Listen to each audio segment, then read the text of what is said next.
welcome to a new episode of In the District. Today we're sitting down with the Bronx Community Foundation CEO, Dr. Meisha Porter. Join us to discuss her upcoming initiatives, her work as an educator and administrator, her partnership with BronxNet, and much more. I am Kibin Alleyne, and this program is brought to you from BronxNet's brand new media and technology studios in the South Bronx. Dr. Porter, thank you so much for joining us. Thank you so much for having me. It's so exciting to be here. Now, I want to say this is a special day for me too, because this is my first time, hosting a show here in the new studios, and I understand this was also your first time kind of exploring the finished studio. Can you just let everybody know, what are your thoughts on the studio here in the Bronx? Well, what's most exciting about this studio is it's a state-of-the-art studio right in the hub, right in the South Bronx. And so walking through the spaces, seeing the technology that y'all and that we all have access to, really amazing. And it's simply just a beautiful space. So I'm excited to be here. Now, I'm curious to know, what are your thoughts on how it can impact this neighborhood? Oh my gosh, I'm a teacher at heart, right? So as I'm walking through the studio, I'm thinking about all of the ways that young people want to create using digital technology and tools, and they're right here. And so in those ways, in ways that we can amplify stories from the Bronx and in the Bronx, those ways, just so many ways that I think young people and folks who just want to be creatives, like there's a space in community where you can do that and really learn it on state-of-the-art equipment. Now, I'm definitely excited to learn a little bit more about your story and your journey. I understand right now you are the president and CEO of the Bronx Community Foundation. Can you tell our viewers about that journey? Yeah, so I'm really excited to be leading the Bronx Community Foundation for a bunch of reasons. But first, because my first job was as a youth organizer in the Bronx. And what we did was we created a school, a Bronx School for Law, Government, and Justice, the first urban assembly school that I ultimately became a teacher and assistant principal in. And so, I've had a long career in New York City public education. I've had every job from teacher to superintendent. My last role was as New York City Schools Chancellor. But I'm so proud to have been able to come back to the Bronx and lead the foundation. Now, you mentioned you were the chancellor of the New York City Department of Education. Yeah. For those who aren't aware, can you tell us a little bit more about that role and the responsibilities that come with it? Yeah, so it's a little role. You're responsible for educating 1.1 million children, right? So you just do it. You figure it out. Deal. Like, it's not a big class, right? But really, I was a chancellor during the pandemic, and it was really important to me as an educator who lives in the Bronx and has led in the Bronx to reopen schools. And I'm so proud that that's what we did. We got young people back in school for in-person learning. But we wouldn't have been able to do that without the partnership that we had with BronxNet to support young people in learning through the pandemic. Now, you mentioned, it's just a little school system, probably the largest in the nation, right? And this was also during COVID. Yeah. What were some of the challenges that came along with that? Yeah, I think the challenges were around, we weren't a system that knew how to do large-scale online learning, right? And so shifting to remote classrooms, we really needed to lean into partners who could help us do that, who could work with teachers, who could help teachers become content creators who weren't content creators, and to explore ways that young people could become, digitally aware and digitally connected. And so, I think it was a hard time, but it was also a really curious time, interesting time to think about how we are creative as educators in a virtual and a remote space. Now, I'm curious to know, since it's in the field of education, what were some things you've learned from that role? Oh gosh, I've learned so much from that role. First, I learned that, in a crisis, people need a leader that they can see themselves in. And so I think the greatest compliment that I get often is if I see a teacher and they say to me, I felt like a teacher was the chancellor. If I see a parent and they say, I felt like a parent was the chancellor. And so the biggest thing I learned in that role was, particularly in a crisis moment, people need to see themselves in you and in the decisions that you're making for community.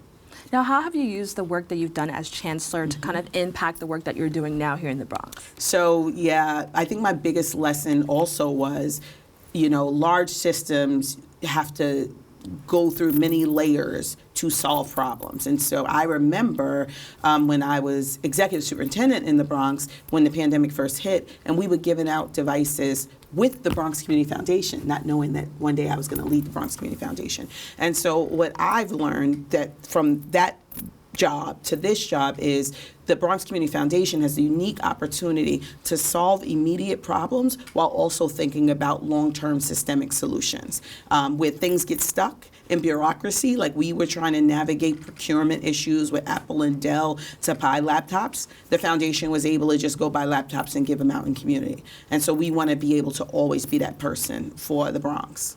Now, I also want to highlight that when you took on that role, it was a huge deal. Before, I got the chance to actually speak with you and meet you and learn, about all the amazing things that you do and the person that you are. I remember hearing how this was monumental for our city. Can you just talk about how you still carry that with you despite, moving on? Yeah, I was the first Black woman to lead the largest school system in the country.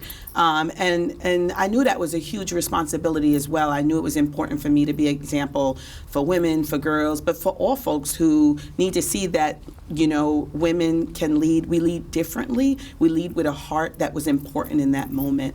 And I carry that with me in everything I do because, I am so honored that people just really feel like they were connected to a person, and I think that's something else that I was able to bring into that role, and it's something women we bring into every role we lead. We're nurturers by nature, and so people experience that from us, and I think that was something that people are always like, I just felt like I knew you.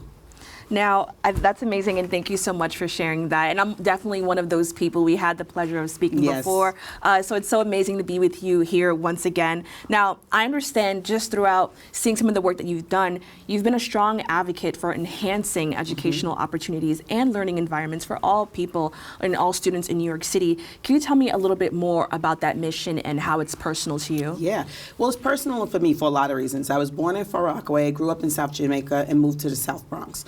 All neighborhoods that are, disproportionately underserved and underinvested in. But I went to great schools and I had great teachers. And we often think about good school. It's really about who goes there, right? So when people decide a school is good or not, they're often thinking about who sits in the classrooms and what community the school sits in. And I challenge that because I led the Bronx School for Law, Government, and Justice. There are schools 5 blocks, 2 minutes away from here where leaders are doing exceptional work and students are having exceptional learning experiences. And because of what's potentially around in community, because it's not the richest neighborhood in New York City, people make decisions. But you know what? In those places are caring educators who love their students, love what they do, and come to the South Bronx or come to any part of the Bronx every day because they want to be here. Now, how do you ensure that you continue this effort and all the work that you've been doing right now with the Bronx Community Foundation? So the foundation is building an education agenda. We're partnering with educators across the borough. We want to build a leadership fellowship that's focused on enhancing digital equity opportunities for students in our borough. We are partnering with New Settlement Parent Action Group and Throughline Learning to build a teacher pipeline of growing our own from looking within community and within our own system. And so there's so many ways, and I'm really excited that the foundation gives me an opportunity to, tap into the places in education that I know are important and need a level of investment. Now, what are some of the most pressing issues affecting education in the Bronx? I know that the state of education has been struggling across the nation, and I think that it's something of concern when parents are going online talking about how they're concerned about their kids' education. So I wonder how we're seeing that play out here in the Bronx. I think there are teacher shortages that we're worried about not only here in the Bronx but nationwide, and so we're working to help build a pipeline. I think there are also issues about access and digital equity, which this amazing space can be a part of that story. And so I think we got to do 2 things. I think we got to identify what are some of the problems, but there are actually many, many solutions that sit in community and sit in neighborhoods that, are just waiting for us to tap and build those relationships. And so I'm excited to be in a position to be the connector. Now, I'm curious to know, as I mentioned, a lot of parents have took to social media to express these concerns. What is some advice you'd give to these parents who want to be clearly more involved in their child's education but may not know the best outlet for that? Well, a couple, I always, as a principal, thought that, right, the way you engage parents is, there's a book that talks about going beyond the bake sale, right? And so, as a parent myself, I don't want to be involved in schools simply to raise money for a trip. I want to be involved in school because I want to make sure my daughters are getting the best education possible. And so parents and schools and school leaders need to be in partnership. And so those conversations that parents are having on social, they need to come into the building and have with their leaders and with their teachers. And they really need to be more connected to school. And I guarantee, I know parents may not feel this, right? They're probably like, whatever you say, Meisha. But your principals and your teachers want to hear from you, and they want to problem solve together. And so I think that there's a place for parent voice. Parents have seen in classrooms in a very different way because of the pandemic. And that's where some of the concerns are coming from, quite frankly. And so now we have to open the door to say, partner with us in educating your children, because the first teacher is the parent. Thank you so much for kind of, giving advice to the parents in the community. I think it's very important. Now, I want to talk about another important partnership, and that's yours that you have with us here at BronxNet. I understand that you teamed up with our studios for the Bronx Education. The learning will be televised. Yes. Can you tell me a little bit more about that project? And I got to shout out my friend, Principal Luis Torres, who was a real partner and connected to make that happen. And so the Bronx Education Network was really about bringing to BronxNet and public access television some of the lessons that were happening in class. We know during the pandemic, all of our communities didn't have access to high-speed broadband internet and couldn't access online learning as regularly as they needed to. And so we wanted to have different outlets, and BronxNet was the first partner at the table to say, well, let's do this and let's do it together. And not only did you all give us the technology to do it, but you worked with teachers to help them develop content. And so now, as a result of that partnership, teachers have greater skills around how to develop content that is multimedia based to create classes that are more engaging. So that was one of the best partnerships. And I think the most fun thing was our virtual prom, because I was in my living room dancing at the virtual prom. That's amazing. And because of that, I would really love if you could emphasize the significance of media and digital literacy training in the Bronx, and how it kind of contributes to reshaping the narrative about the capabilities and accomplishments of Bronx children. Listen, this space is so important, and BronxNet is such an important partner for our schools, for our community-based organizations, for us to lift and highlight the story of what's happening in this borough. The borough president always talks about, the media is always talking about what's bad but never what's good, but we own our stories. And in spaces like this, we get to tell those stories. And so I'm so excited for the foundation to be a part of the storytelling here at BronxNet, and for more and more school partners to be a part of the storytelling. Young people are creators. You know that better than me, right? And young people, when I was walking over here, there were 3 girls down the block, had the phone perched, and they were doing a thing, right? TikTok, whatever, I don't know where it was going. But young people are creating everywhere. Imagine if we translate that curiosity into real learning, where they can become the content creators that they want to be. And they're telling the great stories of our greatest asset, which is the people in the Bronx. Thank you so much for that. It's time to take a quick break, but when we come back, we'll get some final thoughts from the Bronx Community Foundation CEO, Dr. Meisha Porter. Stay with us.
Welcome back. Hope you're enjoying today's In the District discussion with Dr. Meisha Porter.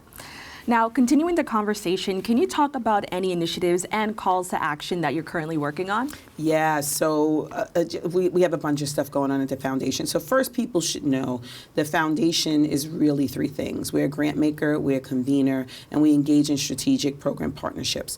Really excited that we put over $700,000 in grants this year into the Bronx community. So really excited about that. We're about to have our first inaugural Bronx Community Foundation Asset Awards Gala at Bally's Links. So we're really excited to be honoring Leon Cooperman, First Deputy Mayor Sheena Wright, DJ D-Nice, and La Bruja. And so we're really excited about just lifting the story of those amazing assets in our borough.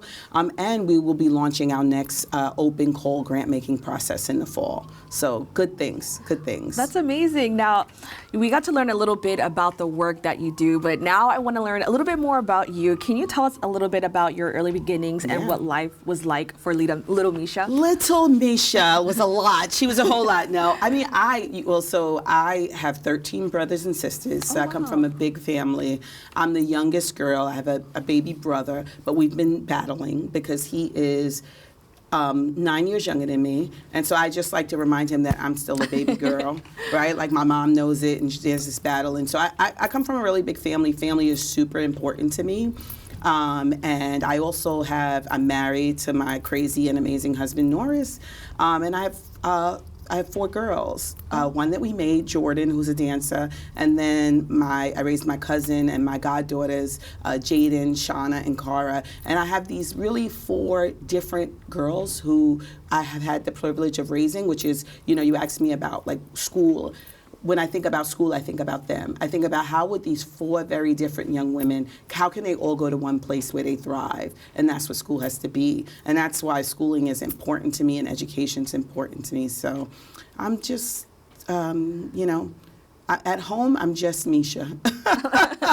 That's amazing. Yeah. And, I want to expand on that because, everyone can see you as such, a successful woman. You have a great, support system. But you talked about, the places that you came from and where you grew up. How did you kind of push through maybe any statistics or any barriers and still, made it on your way to be successful? Well, you know what I tell people all the time?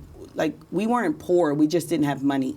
But we had all of the other things. My mom has 3 sisters. When you talk about a village, they were a village. If one cousin needed something and one aunt couldn't make it happen, the others did. And so I learned about the importance of being in a village very early on. When I grew up in South Jamaica, I couldn't make it halfway down the block on report card day without somebody asking me where my report card was. And so, people don't realize that, like, it's not money that makes community, it's people that make community, it's people who make investments. And so I just felt so poured into my whole life, and, it's made me who I am. So I value all the places that I grew up and lived, because if I didn't grow up and live in those places, those folks made me feel special and important. Right? It wasn't a thing. It wasn't money. It was people who were really interested in seeing me succeed. And I think that's very important for, honestly, anybody from any age, in a borough like the Bronx to kind of hear, because I know sometimes we tend to unfortunately think, if I was somewhere else, I could be great. And I think that you're showing that you could be great coming from where you're coming from. So thank you so much for sharing that story. Now, what are some of the biggest influences in your life surrounding your job and the work that you have accomplished? Well, my mother's a teacher, my auntie's a teacher. I come from a family of educators. So absolutely, I saw how my mother showed up as a teacher, and so that made me want to be a teacher. I also had great teachers growing up. I talk about my high school teacher. When I was younger, my mom was, when we lived in Queens, my mother was teaching in the Bronx at PS 126 in Highbridge. And she had to take a 2.5-hour commute every day to work. And we had to take my little brothers to school, and so I would be late for school. And my English teacher, Miss Hulack at Queens Vocational High School, was like, "Why are you late every day?" And you know what she said to me that mattered? She said, "When you're not in class, I miss your voice." And so she offered me, if you're late, just come to 5th period. And I gave up my lunch to go to 5th period because she cared about me being in class and because she said my voice mattered. And so those are the influences that I've had in my life. It's been great teachers and mentors. Richard Kahn, who started the Urban Assembly, that gave me my first opportunity to build a school that I ultimately became the principal of. You know, people just poured into me. I don't know why, but they just did. And I'm glad that they did, because now you're here with us, sharing your success. Yes. Now, can you talk about, you know, expanding on that, the importance of having a really great teacher?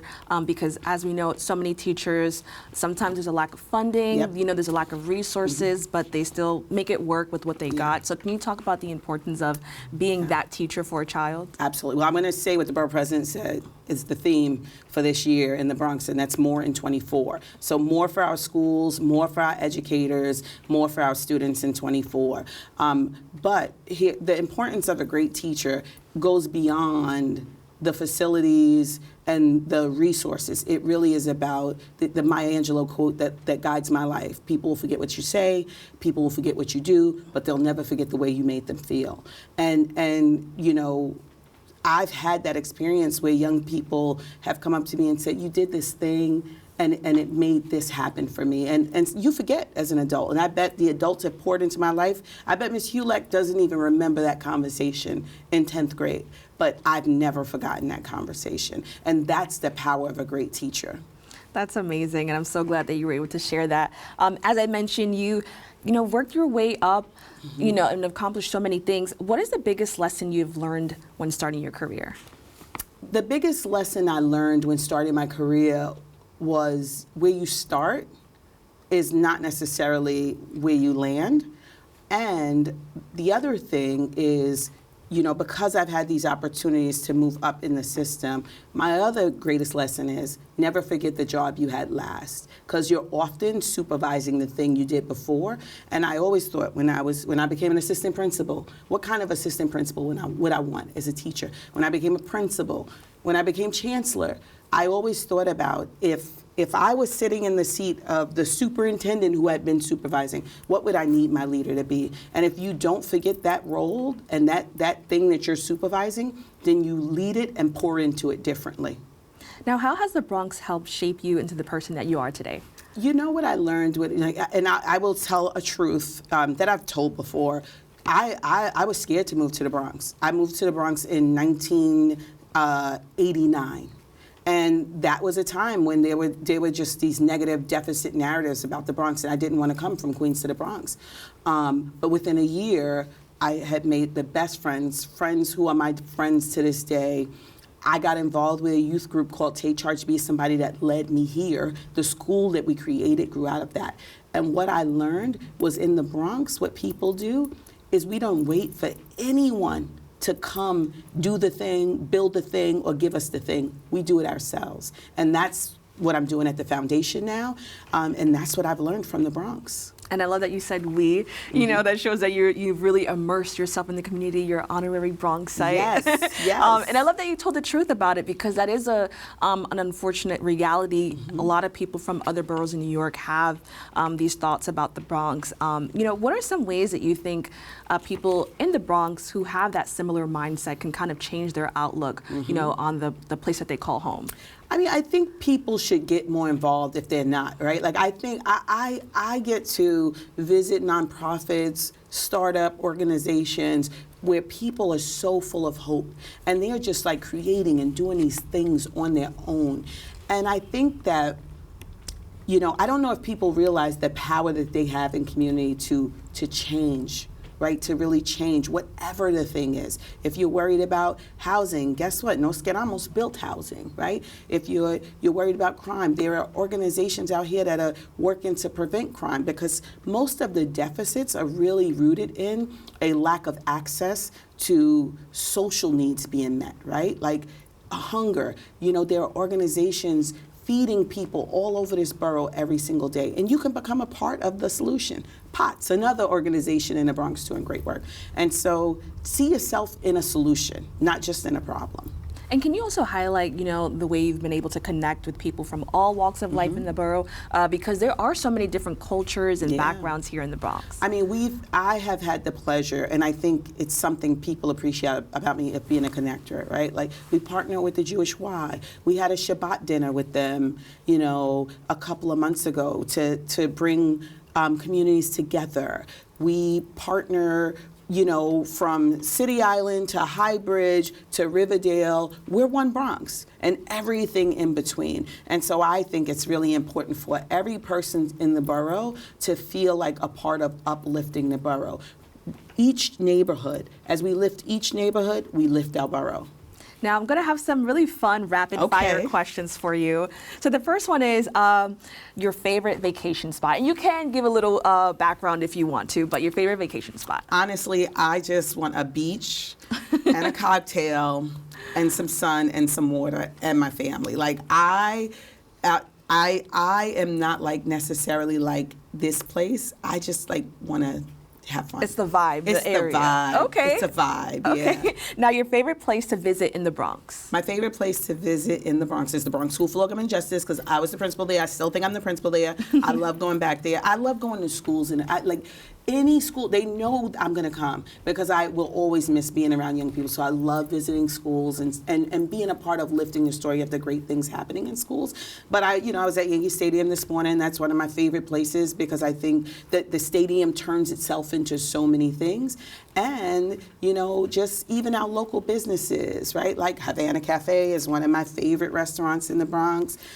So there are a lot of great special places across this borough. And with that being said, a hidden gem in the Bronx that you would like to highlight or that you think not too many people know about? I would say, this is hard, I'm, Bronx native. I think Bronx native is really doing the work of lifting up the story of the borough and celebrating the Bronx in the way that is really like the way I believe we should. And so I think when people in the borough, stop down that strip, drop into Bistro, drop into Chocolate Bar Cortez, right? Like, people don't know the Bronx that we know. There are a lot of really amazing, great things happening in this borough. Now, what do you hope to see for the future of the Bronx? And if you would like, you can add the future of education in the Bronx. Yeah, I mean, I would love to, and it's the work that we're doing at the Bronx, bring a level of investment that has never been seen through the philanthropy that the foundation can offer. And I think as far as education goes, I'd like to transfer those resources to schools. I think we need to have a conversation about what every school should have, and we need to make sure that they have it. Great facilities, great teachers, great resources and access to opportunities, after school programming, arts and enrichment. Like, we shouldn't limit what students have access to in our schools.